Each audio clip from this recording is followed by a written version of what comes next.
যে কাজটা আমরা কেউ করতে চাইনি সেই কাজটা করতে হচ্ছে, লাশ গুনতে হচ্ছে। এর চেয়ে মর্মান্তিক কিছু আর হতে পারে না।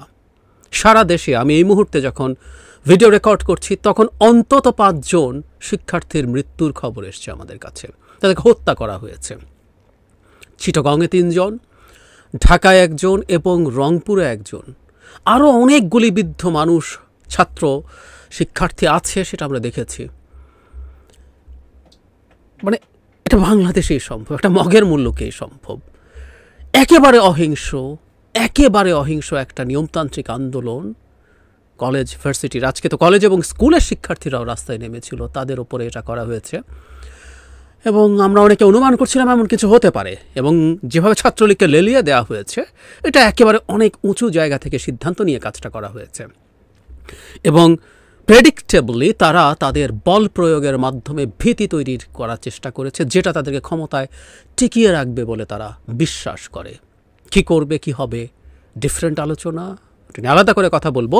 কিন্তু আমি একটা বিশেষ লাশকে নিয়ে, বিশেষ মৃত্যুকে নিয়ে কথা বলতে চাই।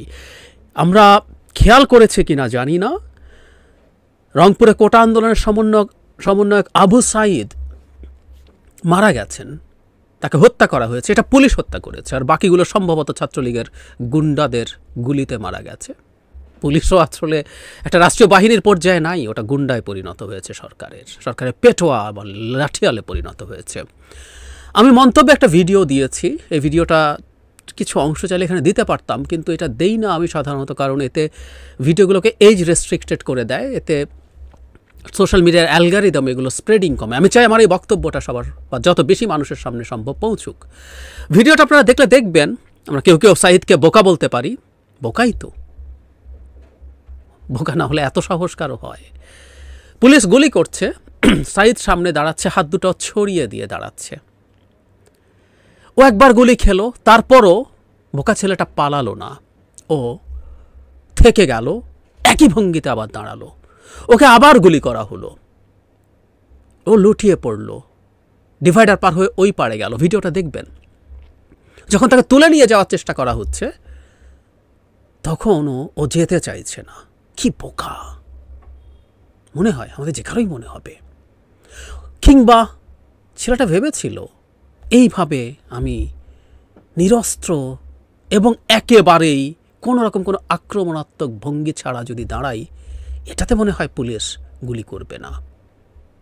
কিন্তু ওই যে বললাম, বোকা।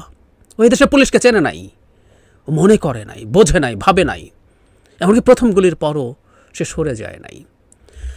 আমরা এই একটা মৃত্যু নিয়ে খুব আলাদাভাবে কথা বলা দরকার। কেন কথা বলা দরকার? আমি বেশ কিছুদিন আগে, আমি যখন এই চ্যানেল শুরু করেছি তার কিছুদিনের মাথায়, আজ থেকে 1.5 বছর বা 2.25 বছর আগে একটা ভিডিও দেখিয়েছিলাম, যেখানে কোনো একটা ঘটনায় পুলিশ পেটাচ্ছিল লোকজনকে, যেখানে একটা ভবনের একটা কোনায় কয়েকজন আটকা পড়ে এবং পুলিশ গিয়ে তারা একেবারেই পর্যদস্ত অবস্থায় আছে, তাদেরকে পিটিয়েছিল। আমি পেটানো নিয়ে কথা তুলেছিলাম। পুলিশ বল প্রয়োগ করার সক্ষমতা সম্পন্ন একটা রাষ্ট্রীয় বাহিনী, সে বল প্রয়োগ করতে পারে। সেখানে লাঠিচার্জ থেকে শুরু করে বিভিন্ন রকম অস্ত্র সে ব্যবহার করতে পারে। টিয়ার গ্যাস পারে, সাউন্ড গ্রেনেড পারে, শটগানের গুলি, যেগুলোকে আমরা ছররা গুলি বলি, এমনকি সে প্রাণঘাতী অস্ত্র ব্যবহার করতে পারে প্রয়োজনে। কিন্তু একেবারে অপ্রয়োজনে একটা লাঠির বাড়িও পুলিশ কাউকে দিতে পারে না। সরি, পুলিশ কোনো গুন্ডা বাহিনী না, পুলিশ মগের মুলুকের কেউ না। ও রাষ্ট্রীয় বাহিনী, রাষ্ট্রীয় পোশাক পরে, জনগণের ট্যাক্সের টাকায় তার বেতন হয়, অস্ত্র কেনা হয়। সুতরাং কোন ঠাসা কাউকেও লাঠির বাড়ি দিয়েছেন? আপনি লাঠির বাড়ি যদি প্রয়োজন হয়, রাস্তা ক্লিয়ার করতে চাইছেন, দিলেন। এটা কি কাউকে ছত্রভঙ্গ করা জরুরি মানে দিলেন? যে মানুষটাকে আটক হয়ে যাওয়ার জায়গায় এসছে, তাকে প্রয়োজন হলে আপনি গ্রেফতার করতে পারেন, আপনি তাকে পেটাতে পারেন না। না, আমরা আমাদের সোসাইটিতে এই কথাগুলো বুঝি না। আমরা মনে করি পুলিশ পেটাতেই পারে যে কোনো পরিস্থিতিতে, ধরে নিয়ে গেলে তো কথাই নেই। আর এখানে সাঈদ যখন একেবারে নিরস্ত্র অবস্থায়, এক ধরনের তারুণ্যের উচ্ছ্বাস, সে হাত দুদিকে সরিয়ে বুক চিতিয়ে দাঁড়িয়েছে। ও তো কোনো আক্রমণ করছিল না, পুলিশকে কিচ্ছু করছিল না, ও দুহাত দুদিকে ছড়ানো, কোনো রকম কোনো হুমকি কিছু নাই। তাকে ঠান্ডা মাথায় গুলি করে হত্যা করেছে পুলিশ।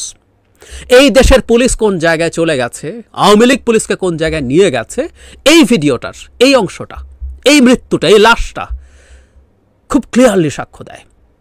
এই একটা ডেথ নিয়ে আমরা প্রতিটা ডেথ নিয়ে শোরগোল করব, প্রতিটা নিয়ে। একটা কথা মনে রাখতে হবে, ছাত্রলীগের গুন্ডারা কাউকে হত্যা করা আর রাষ্ট্রীয় বাহিনী হত্যা করার মধ্যে ডিফারেন্স আছে।